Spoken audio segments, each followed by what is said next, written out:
Let us begin with a simple but powerful idea. In crypto, ownership is not decided by your name, your account, or your password. Ownership is decided by who controls the private key. This single idea explains most of the successes and failures in the crypto industry.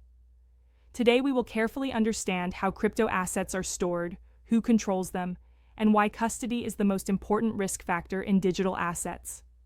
In this session, we will clearly understand who controls crypto assets, how they are protected, and why custody failures, not technology failures, have caused the biggest losses in crypto history.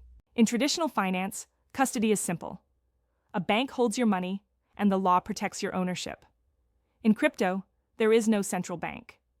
Custody means controlling a private cryptographic key. This private key allows you to sign transactions. Signing a transaction is the only way to move assets on a blockchain. So, whoever controls the private key has absolute control over the asset. There is no appeal process, no customer support, and no reversal. Why custody is the biggest risk? Many people believe crypto risk comes from price volatility. This is incorrect. Historically, the largest losses in crypto came from custody failures, not from Bitcoin failing, not from Ethereum breaking, but from humans mismanaging private keys. Lost keys cannot be recovered. Stolen keys cannot be reversed. Misused keys cannot be disputed. This is why custody is the foundation of crypto risk management. Self-custody model. Self-custody means you act as your own bank. You personally control the private keys. You decide when assets move and where they go. This model offers maximum independence. There is no intermediary who can freeze your assets. However, this freedom comes with responsibility. If you lose the key, the asset is lost forever. There is no help desk for cryptography. Self-custody rewards discipline and punishes mistakes. Exchange custody model. Now let us look at exchange custody. In this model, the exchange holds the private keys on your behalf. Your balance is essentially an internal record in their system. This feels familiar to users because it resembles online banking. It is convenient and fast. However, legally and technically, the exchange controls the assets. If the exchange fails, your claim becomes uncertain. History shows us that convenience often hides risk. Hot wallets versus cold wallets. Wallets can be classified by connectivity. Hot wallets are connected to the internet. They allow fast transactions but increase attack surfaces. Cold wallets remain offline. They drastically reduce hacking risk. Professional institutions follow a simple rule. Assets that do not need to move should not be online. This is why the majority of institutional funds sit in cold storage. Institutional custody model. Institutional custody exists because institutions manage other people's money. They require audits, insurance, legal accountability, and segregation of assets.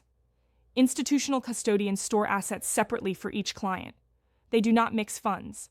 They operate under regulatory supervision.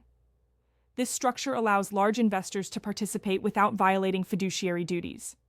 Multi-signature and MPC single key systems create single points of failure. Multi-signature systems require multiple approvals to move funds.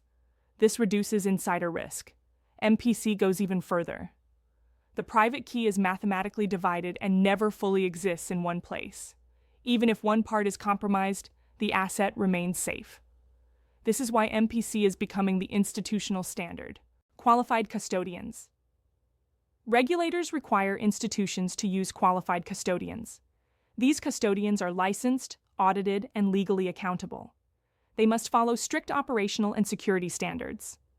This framework exists to protect investors, not to restrict innovation.